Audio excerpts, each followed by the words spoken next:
Bonjour et bienvenue à la conférence de FinEquity 2024. Je m'appelle Anthony Conning et je suis la directrice générale du CEGAP et responsable de FinEquity. Et je suis très heureuse de vous voir tous ici et d'ouvrir FinEquity 2024. Avant de commencer, j'aimerais attirer votre attention sur quelques remarques logistiques et d'intendance. Diapo suivante, s'il vous plaît. Nous sommes très heureux de pouvoir offrir une interprétation en espagnol de cette manifestation. Donc, interprétation en français et en espagnol. Alors, vous verrez comment vous pouvez y avoir accès sur Zoom, sur ce diapositive.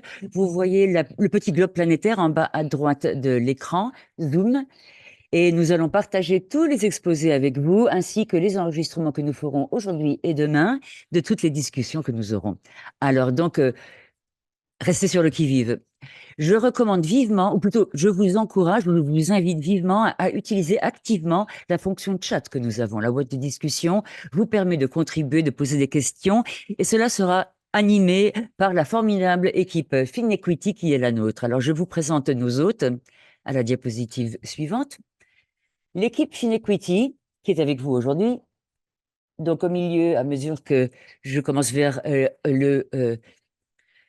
d'abord la félicitatrice internationale, le mondial Aude de Montesquieu, et ensuite Aude Initia, et les chefs de file thématiques, Micha, sur l'investissement et les PME de détention féminine. En dessous, nous avons Lucie Cagna, qui travaille avec nous dans le domaine de l'inclusion financière des femmes et le climat.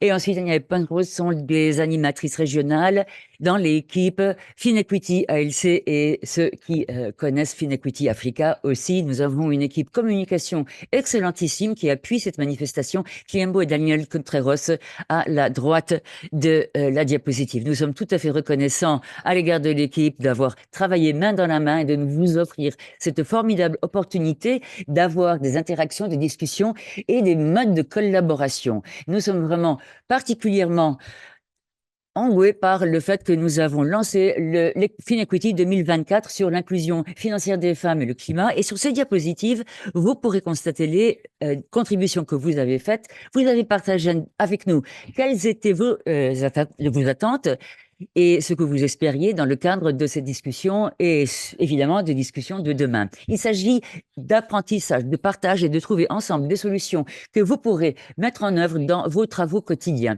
Je suis particulièrement heureuse de me réunir et de me réunir avec vous et de vous retrouver et de vous remercier de votre collaboration. Quelques mots sur FinEquity. FinEquity a connu une grande croissance depuis que je vous ai parlé l'an dernier lors de la réunion annuelle. Les chiffres sont en pleine hausse et continuent de l'être. Il y a beaucoup d'engagement. FinEquity, au total, atteint quelques 8000 personnes. FinEquity touche plus de 8000 personnes et continue de croître au sein de la communauté mondiale, en Amérique latine et en Afrique, avec une croissance vraiment assez régulière et forte. Alors, pour ce qui est de FinEquity ALC, eh bien, quelques 1000 membres ont été ajoutés au cours des 18 derniers mois. Et FinEquity Afrique, eh bien, près de 800 particuliers aussi qui ont été touchés. Et je mets en lumière les régions sur la diapositive suivante. Nous avons un certain nombre de priorités spécifiques qui sont le point de mire de nos discussions en matière d'apprentissage et d'échange, de partage dans les différents hubs régionaux.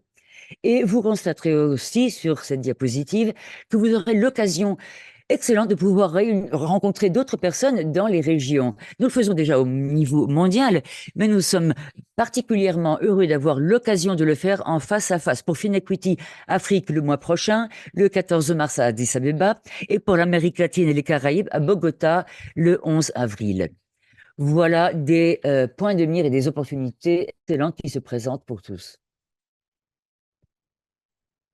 À mesure que nous avons travaillé sur les thèmes d'apprentissage qui sont les nôtres, je voulais mettre en exergue quelques éléments avant d'entrer dans la discussion de cette réunion, de cette conférence annuelle. une discussion et cela alimentera notre discussion aussi. Donc, les trois thématiques d'apprentissage se concentrent sur le climat et le lien entre le climat et l'inclusion financière des femmes, la mesure de l'autonomisation économique des femmes, ainsi que les investissements, sous l'angle des investissements genre, pour toute PME dont les femmes sont les PDG. Et je ne vais pas m'attarder sur tout ceci en grand détail parce qu'il y aura des sessions individuelles pleines d'enseignements. Mais dans les sessions individuelles, nous essayons de reprendre les innovations des membres des communautés de l'Afrique, de l'Asie et de l'Amérique latine Caraïbe. Et donc là, on partagera des enseignements avec vous. Pour ce qui est du front mesures économiques, nous travaillons avec un groupe tout à fait actif de partenaires qui mettent à l'essai des indicateurs qui nous aideront tous à nous faire une meilleure idée de l'autonomisation économique des femmes dans les opérations qui soient les nôtres. Et dans le cadre de l'investissement genre, nous essayons de fournir des ressources auprès de l'industrie pour appuyer la mobilisation de davantage d'investissements sous l'angle, la perspective du genre. On en apprendra davantage demain. Alors sur ce, j'ai l'occasion à présent de présenter mon collègue Javier Foss, qui est le chef de file services financiers et équité mondiale au CEGAP, au CGAP, et il se concentre tout particulièrement sur l'autonomisation des femmes, sur le front économique et le climat. Et il va partager des éléments de réflexion qui sont les siens, liés à la stratégie et aux travaux de CGAP. Javier, à vous. Merci beaucoup, Anthony. Voilà pour moi un grand plaisir de me retrouver avec vous. Alors, tout d'abord, je voudrais vous dire que le CGAP a fait une priorité fondamentale de sa stratégie de favoriser l'autonomisation économique des femmes et l'inclusion financière, l'un des domaines fondamentaux dans lesquels nous souhaitons avoir un impact. Et nous avons un programme important de travail qui se concentre sur la recherche et l'expérimentation dans ce domaine. L'inclusion des femmes, c'est vital, car cela contribue au fait de pouvoir générer des revenus. Pour qu'une femme puisse générer des revenus, le fait d'avoir des actifs, des avoirs et accès aux ressources et la capacité de prendre des décisions, eh bien, la recherche nous montre que cela peut bel et bien aider les femmes et que celles-ci pourront avoir davantage de maîtrise par rapport à leurs ressources financières. Elles s'avoient davantage autonomisées et peuvent surmonter les obstacles de la sexospécificité et du genre. Mais parfois, on sait que les femmes représentent 1 milliard de clients bancaires potentiels, en plus de 1,8 milliard de femmes qui n'ont pas de revenus du tout, ni de compte en banque. Et donc, il y a là une brèche, un écart, une disparité importante pour les femmes. Et dans les économies en développement, il y a un manque à gagner, en quelque sorte, de 1,7 milliards. Alors que des progrès ont été enregistrés, et nous voyons des tendances positives pour l'inclusion des femmes, surtout pour tout ce qui est tiré par la technologie, il y a encore énormément de gouffres. Et donc, la situation s'est empirée dans 41 pays au-dessus de 10%. Et là, les femmes qui vivent dans des zones rurales continuent de faire face à des taux élevés d'exclusion financière, et ce, dans de nombreux pays. Ce qui nous mène à Finequity. Finequity est devenu le point de mire, le guichet pour des orientations, des conseils et de bonnes pratiques pour influencer des résultats industriels au niveau régional et mondial, améliorer les pratiques, les politiques et les services auprès des femmes pour l'inclusion financière, ce qui amène à l'autonomisation financière et économique. En tant que pôle de compétences mondiales, nous partageons des connaissances, des conseils que nous prodiguons et des opportunités de formation, opportunités d'apprentissage de pair à pair et aussi un renforcement de l'expertise des membres de la communauté féminine. Nous estimons que la Finequity est vraiment importante et qu'il convient de l'aiguillonner pour l'autonomisation des femmes, l'inclusion financière et renforcer des partenariats au niveau des débouchés des marchés régionaux existants. Alors là où Finequity se sert de son pouvoir convocateur pour renforcer les pratiques, mesurer l'autonomisation économique des femmes d'abord, avec quelques 20 praticiens dans le domaine, dans les organisations, eh bien Finequity tire vers une démarche commune par rapport à des indicateurs permettant de mesurer l'autonomisation économique des femmes. Voilà un rôle convocateur qui est des nôtres. Il y a également une réunion de différentes capacités et de mesures qui permettent au fil du temps d'amener à une meilleure autonomisation économique des femmes. Avec les prestataires financiers, eh bien, auprès de ceux-ci, nous les encourageons à continuer à modifier les mesures et le comportement pour continuer à inclure davantage de femmes. Avec cela, il y a l'alphabétisation numérique et aussi financière, économique et aussi la conception intelligente. Et finalement, le CGAP s'engage à passer à plus grande échelle, reconnaissant dans le fait equity que nous ne pouvons pas atteindre une réduction de la pauvreté et une meilleure équité sans justement se concentrer sur le genre, parce que par rapport aux efforts de développement économique, y compris le fait de prendre à bras le corps la fragilité et le changement climatique, eh bien, il convient de le faire et d'urgence. Merci beaucoup. Et merci beaucoup de vos propos vraiment forts, puissants et de votre engagement. Voilà qui est source d'inspiration pour nous tous, pour aujourd'hui et pour demain, oui. Alors, c'est à vous à présent. Je sais que nous avons un grand groupe de conférenciers et de personnes. Nous allons essayer de procéder de la façon la plus efficace possible. Et donc, j'affiche cette diapositive et je donne la parole à Rose. À vous, Rose. Merci beaucoup, Anthony et Xavier Samuel, pour ce démarrage sur les chapeaux de roue. Bonjour, bonsoir à tous, où que vous vous trouviez dans le monde. Nous allons avoir une brève pause pour voir où vous en êtes par rapport à l'organisation que vous représentez et des travaux que vous menez. Merci beaucoup. Donc, en matière d'inclusion financière et d'autonomisation économique des femmes, nous avons d'ailleurs une plateforme interactive qui s'appelle Fido. Et je vous invite vivement à faire une capture d'écran. Servez-vous de votre smartphone pour faire la photo du code QR. Et voilà, ça commence sur le stylo. C'est fascinant de voir d'où vous venez tous, de quelle région et de quel pays. Est-ce que tout le monde. Est-ce que Rose est connectée? Ah, apparemment, elle a des problèmes de nous rejoindre.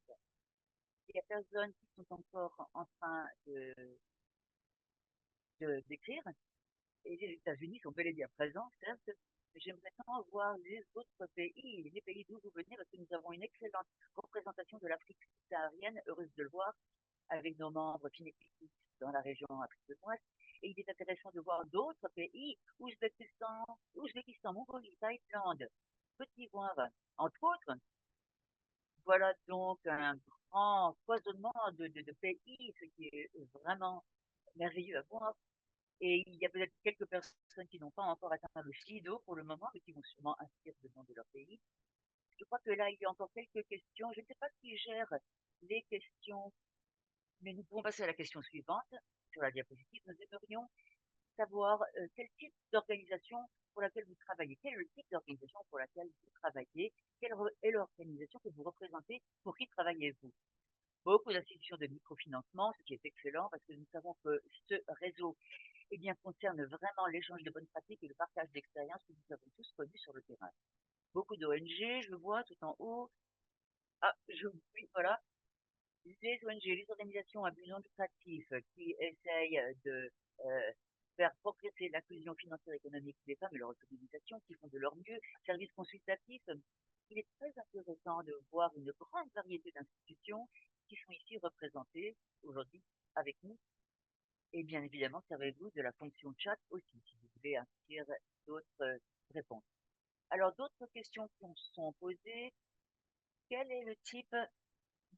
sont les types de sujets sur lesquels vous planchez ou sur lesquels planche votre organisation et ce qui intéresse tout particulièrement votre organisation, c'est sur quoi elle met l'accent en matière d'inclusion financière des femmes et d'autonomisation économique.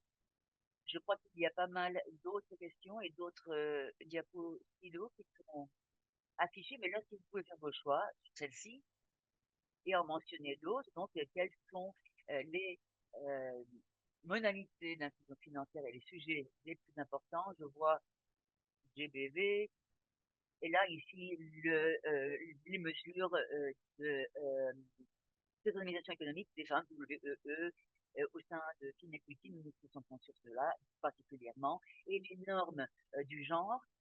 Je sais que de nombreuses personnes ici travaillent dans ce domaine, et c'est encore un défi énorme dans notre domaine. Alors, il est possible, évidemment, de traiter de ces problématiques grâce à des interventions d'influence financière. Et de nombreux sujets que nous commençons à voir, et de plus en plus de sujets et de thématiques, et c'est très utile pour nous parce que nous pouvons tenir compte d'un certain nombre de propositions et ce que nous allons faire au fin de la période de convocation. Donc, quels sont les plus exclus? Il faut se concentrer sur cela. La technologie demeure une opportunité excellente pour nous et très puissante qu'on vient de mobiliser pour prendre à bras le corps ces défis. Excellent. Je vois qu'il y a des personnes qui inscrivent encore des réponses dans le chat. Nous avons encore beaucoup d'éléments à partager avec vous et des éléments, des thématiques par rapport auxquelles nous allons nous engager de concert. Alors, peut-être que nous allons faire la conclusion de tout cela à présent. J'espère que vous trouverez d'autres opportunités de continuer ces partages, soit par le biais du chat ou soit grâce aux sessions de réseautage. Et il est vraiment agréable de voir tant de personnes de différentes régions, de différents pays, de différents secteurs, de différents domaines, et je vais faire appel au comité des services consultatifs qui sont particulièrement présents pour façonner, d'abord avoir façonné le programme de ces 2 journées, proposant des suggestions de ce qu'ils voient dans les secteurs et ce qu'ils entendent. Et nous avons justement une diapositive que nous allons afficher avec le groupe illustre de champions du genre en Afrique qui accompagne tout cela et qui vraiment euh, démontre un véritable leadership dans ce mouvement. Shamin Abed, Audrey Hope, qui vient de nous rejoindre pour l'Alliance pour l'inclusion économique, Nandini Aritawara, moi-même, Marie-Hélène Iskenderian, Stéphane Tilker, entre autres, Sonia Travelli, ancien ministère du Pérou, et Jamie Duran de la Fondation Bill et Melinda Gates. Très heureuse d'avoir l'appui très puissant de ces leaders de l'industrie et du secteur. Vous avez l'occasion de les entendre pendant ces quelques journées jusqu'à la fin de ces journées et je vais mettre en lumière ce que veut dire cette espèce de convocation annuelle. Voilà un instantané de la première journée que nous avons commencé avec la discussion liminaire et la présentation et les propos de Marc. Et ensuite, nous allons avoir un certain nombre de questions que nous allons examiner de près et d'autres. Vous aurez l'occasion d'avoir des opportunités de connexion et de mise en raison avec des pairs, des échanges de pair à pair. Et là, vous serez présentés les uns aux autres. Et Télévision vous expliquera comment tout cela va fonctionner. Et cela sera suivi des sessions tirées par les membres. Il y aura une espèce de concurrence, il faudra choisir la première session qui se déroulera dans cette salle-ci, l'inclusion financière des femmes et la transition climatique. Et il y aura là interprétation en français et en espagnol. Et les autres sessions se dérouleront et se concentreront sur des mesures de l'autonomisation économique des femmes. Ça, c'est pour la première journée. Ça pour aujourd'hui. Et demain, nous reviendrons en plénière et nous démarrerons la journée avec une session d'orientation par réseau présentée par Christiane Panatti et ensuite il y aura une table ronde pour discuter de perspectives régionales sur les investissements sous la perspective des femmes qui tirent des petites et moyennes entreprises animées par Charmaine Abed et Audrey Hover. Et ensuite, à la fin de la session de demain, Sophie Sexton va conclure et ensuite prononcer des propos de conclusion de toutes ces 2 journées et tout cela sera repris en synthèse dans les 2 journées. Sur ce, je vous donne là un bref instantané. Je vous donne un bref instantané de ce qui va se passer ces 2 journées particulièrement intéressantes de cette session. Et je donne à présent, j'ai le plaisir de donner à présent la parole à ces éminents champions du genre, l'inclusion économique et l'autonomisation, inclusion financière et autonomisation économique. Donc, principal chercheur, Carolina Trivelli, et ensuite Carolina Trivelli et Emmanuel Nigerinki, vice-président des solutions transversales à l'IFC. Et quelques mots à présent Emmanuel. Je comprends qu'il identifie des opportunités pour des collaborations et des coordinations plus étroites à tous les niveaux de l'IFI, du groupe de la Banque mondiale dans son ensemble pour mettre au point des solutions pour les clients et le point de mire particulier sur les femmes. Donc, il s'agit de concevoir des stratégies qui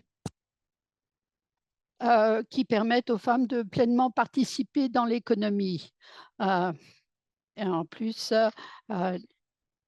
Carolina n'est pas un nouveau visage pour vous tous, mais nous sommes heureux que vous puissiez être là pour échanger avec Emmanuel. Cela étant dit, je donne la parole à Carolina. Merci, Anthonique. Bienvenue, Emmanuel, à cette communauté. Nous sommes très heureux d'être ici et pour ce réseau extraordinaire. Comme on le disait, nous voulons vraiment aider à l'autonomisation économique des femmes pour l'inclusion financière, et le fait d'avoir Emmanuel ici pourrait nous permettre de savoir comment coordonner notre objectif. Emmanuel, vous travaillez surtout avec le secteur privé à l'IFC.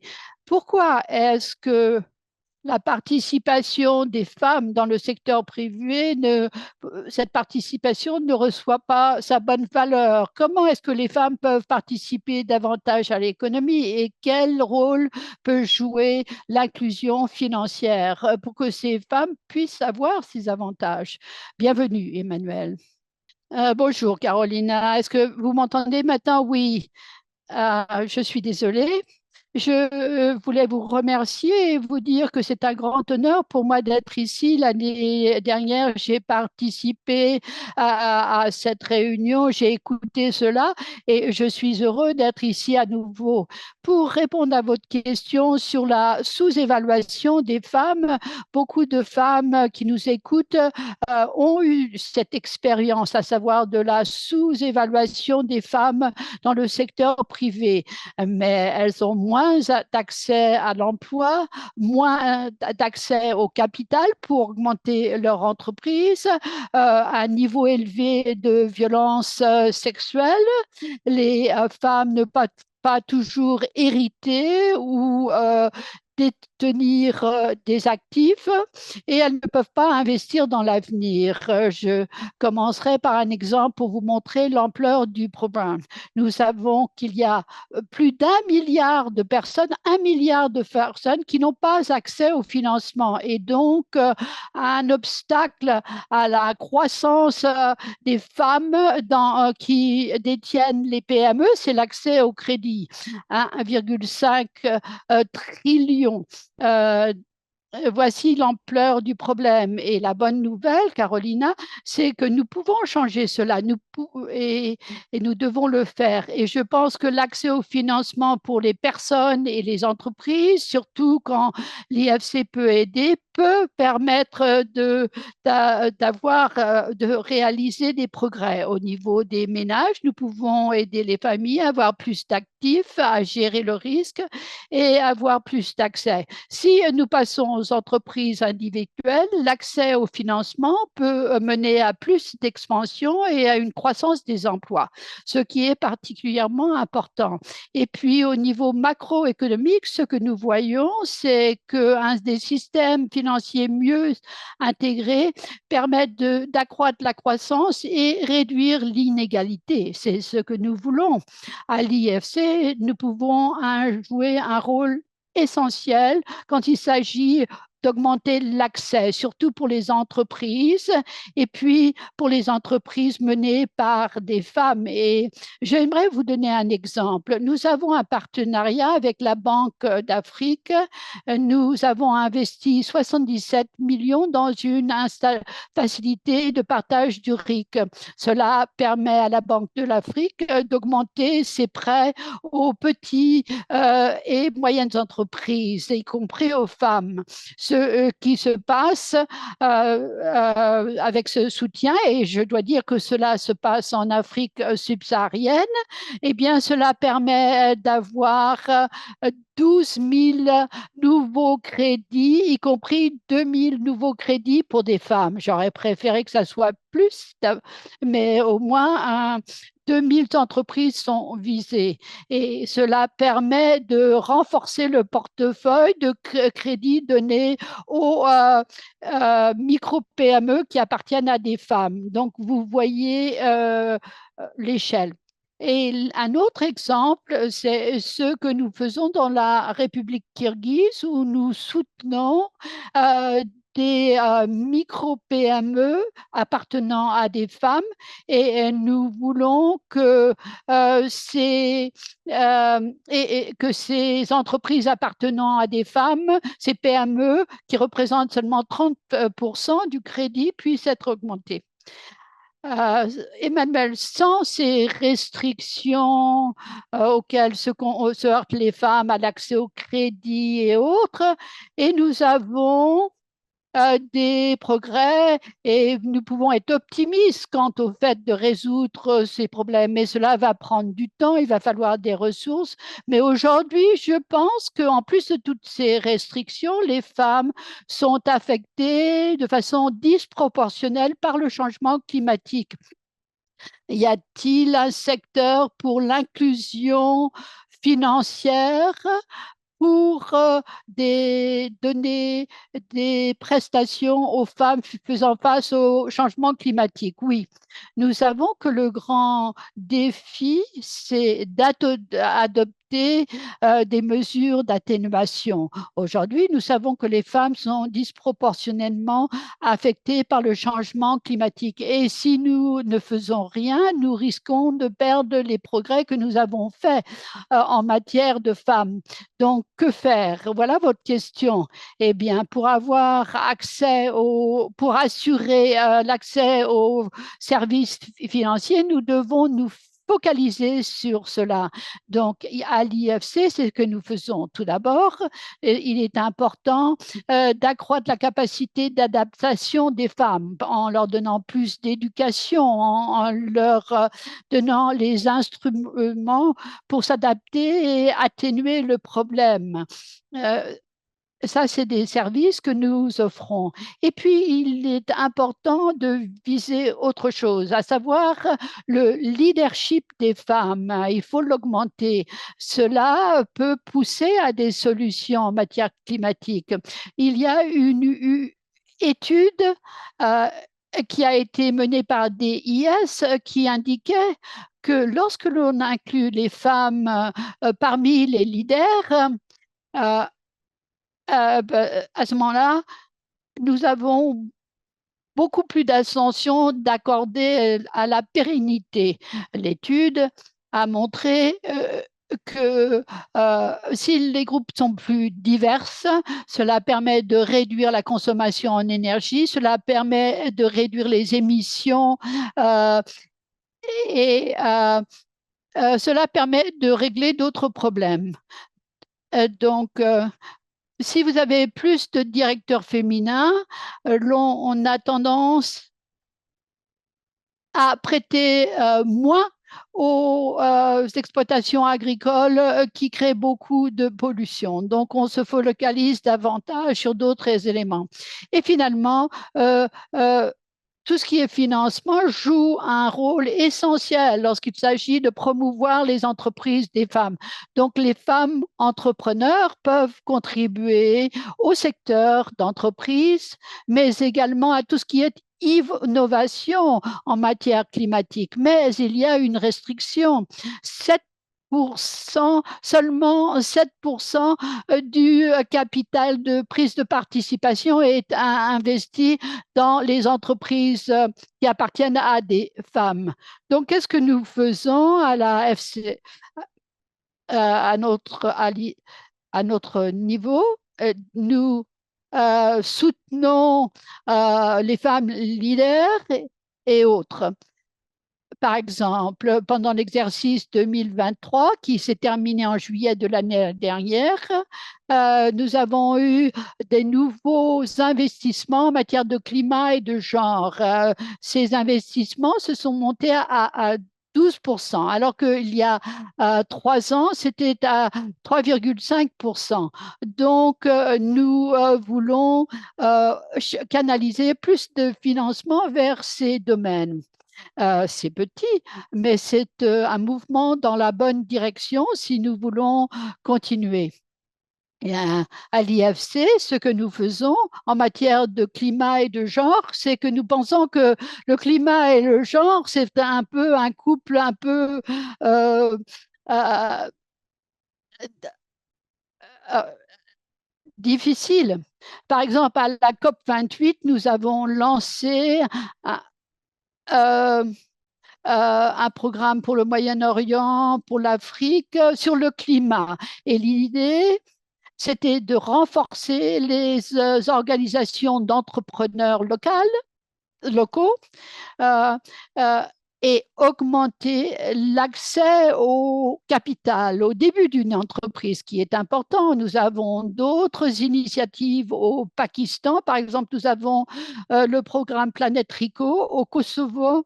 En Chine, nous travaillons avec des institutions locales pour intégrer leurs activités vertes. Ça, c'est très important. Et puis, j'ai un dernier exemple. En Afrique, nous avons un programme d'assurance pour les femmes. Pourquoi est-ce que cela est important?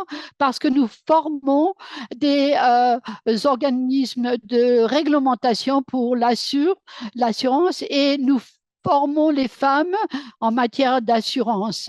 Et ce que ce programme fait, c'est que cela permet de prévenir des catastrophes et faire face au changement climatique pour les hommes et les femmes, parce que nous avons des données, 6 types de données ventilées en matière d'assurance pour pouvoir suivre les progrès que nous faisons.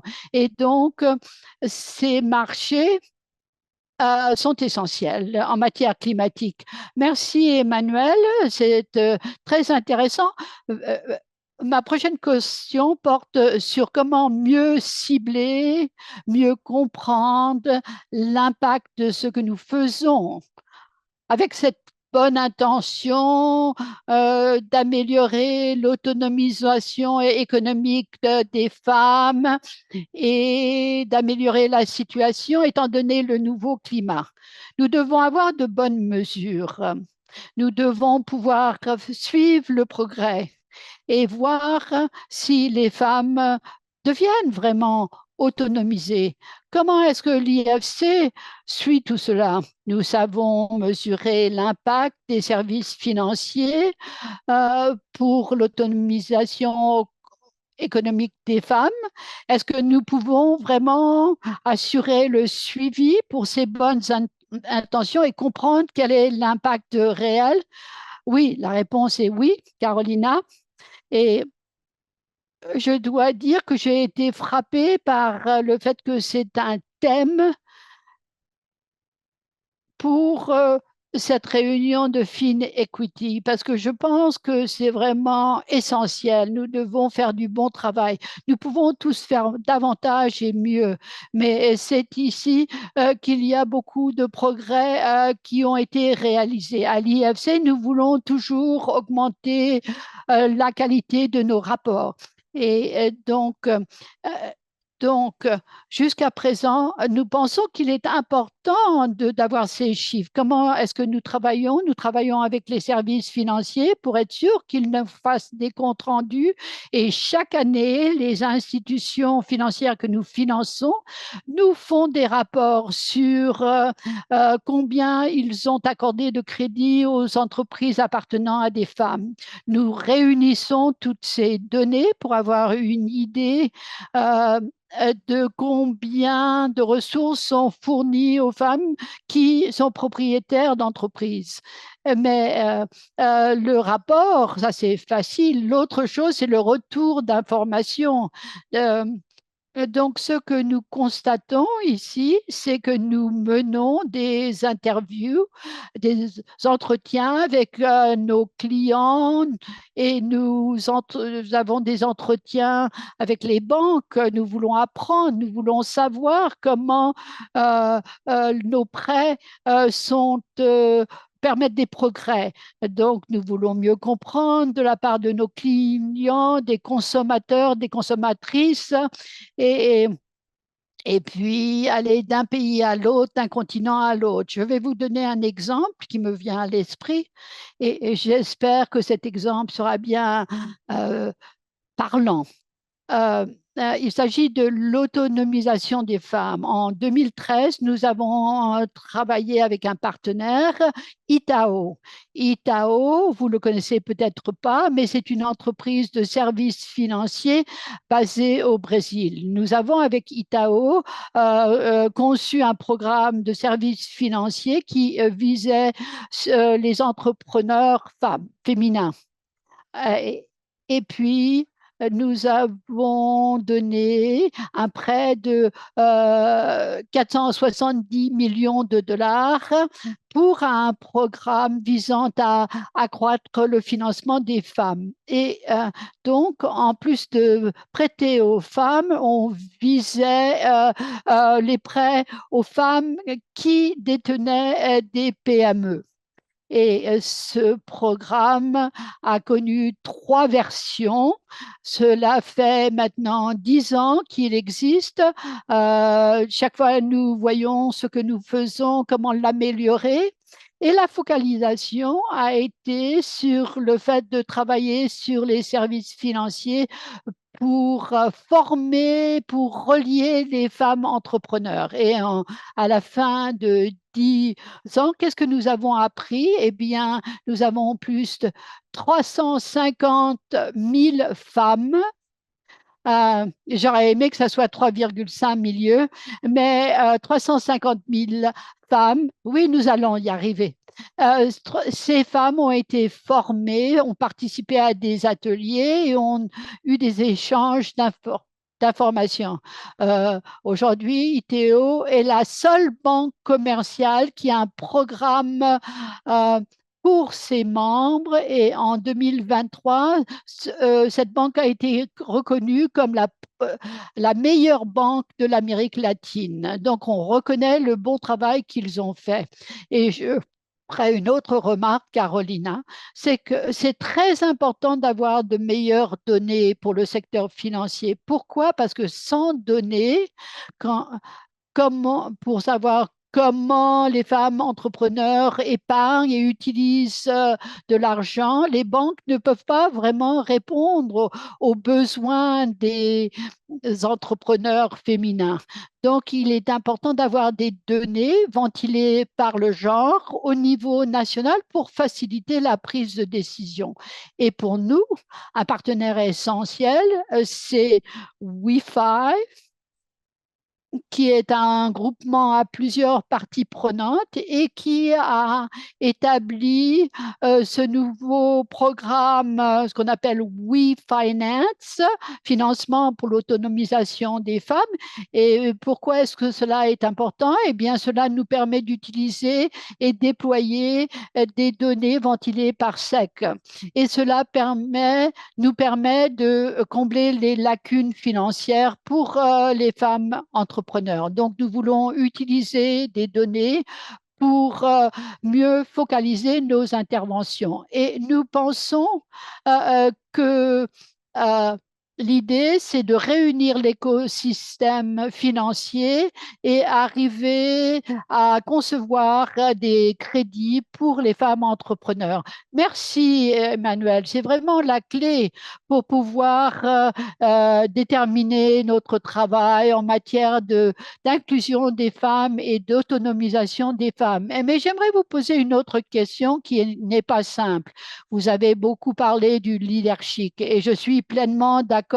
Nous sommes tous dans cette communauté en train de travailler pour avoir plus d'espace pour que les femmes puissent être des leaders, puissent participer aux conseils politiques et autres, pour avoir l'opinion, la voix, l'esprit, la créativité de ces leaders, changement en haut de la pyramide, au niveau macroéconomique. Pourquoi, quand on change le conseil d'une banque ou autre, comment cela pourrait avoir un impact sur les opportunités offertes aux femmes? Comment travailler avec les grandes institutions, outre le fait d'avoir un prêt qui est donné aux femmes et savoir quelles sont les femmes clients? Comment est-ce que le fait de changer l'écosystème permet aux femmes de promouvoir leur participation économique? Carolina, il y a une différence significative parce que là, il y a énormément d'éléments importants, ce qui est fondamental. Et à ce propos, nous faisons du PM et du micro-PM en travaillant avec nos collègues main dans la main avec la banque sur ces dossiers et sur ces problématiques. Mais je crois qu'à partir du moment où on veut vraiment avoir un développement durable et inclusif, et là, cela revient à l'économie, à la macroéconomie plutôt, eh bien, nous devons examiner les tendances mondiales et voir quels sont les éléments primordiaux pour montrer, se poser la question de savoir comment est-ce que cette transformation et transition vers le numérique permet-elle d'aller plus loin pour l'inclusion financière. Et surtout, il convient d'apporter des outils financiers vers les zones les plus éloignées. Et nous savons qu'à la base de la pyramide, il y a des écarts énormes en matière d'accès, d'abordabilité et d'utilisation de technologies du numérique. Nous avons constaté aussi les preuves, les éléments probants, et qu'à partir du moment où on veut avoir justement, être doté ou fournir des services numériques inclusifs, utiles et pratiques pour l'économie dans son ensemble, si cette question est posée dès le départ, comment est-ce que nous pouvons stimuler l'appropriation des outils pour les consommateurs, pour les employés et entrepreneurs au niveau des différentes PME ou micro-PME et aussi, puis de l'activité financière. Dans cet espace, dans toute cette dimension, il y a le partenariat, les réglementaires, les autorités de réglementation, mais aussi les institutions financières qui doivent accompagner le mouvement, traitant des aspects juridiques et réglementaires, pour mobiliser véritablement la technologie pour faciliter l'inclusion financière à grande échelle. Voilà qui sera fondamental.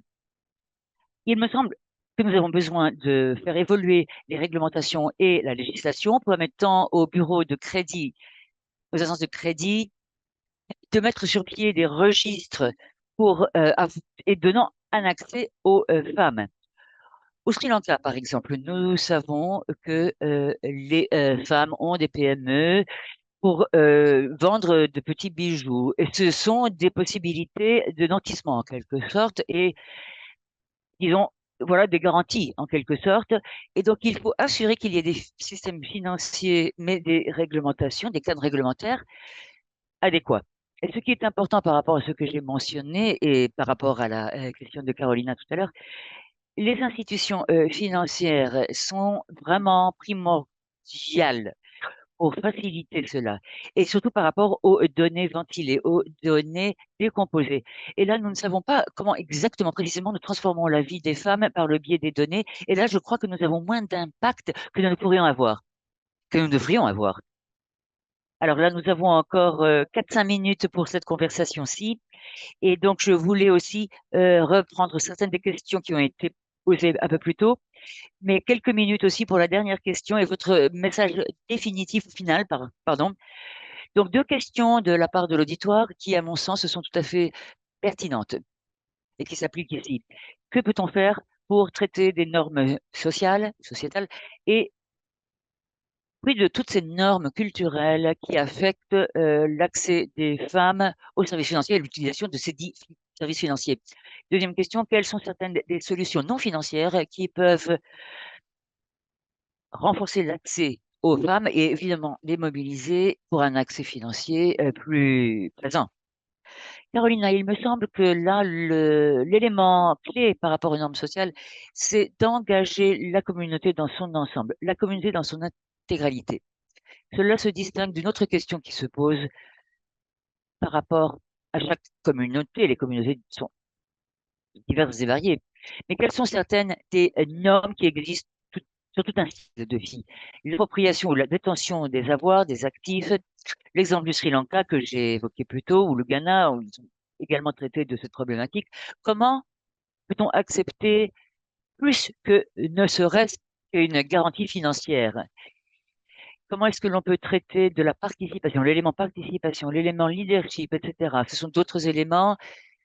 C'est un angle plus mondial, je crois, ici. C'est moins une dimension locale, mais une dimension plutôt mondiale. Et cela a trait à l'engagement davantage, et hommes et garçons, pour traiter des écarts, et comment traiter des politiques pour atteindre, ou des réformes politiques pour atteindre un but ultime.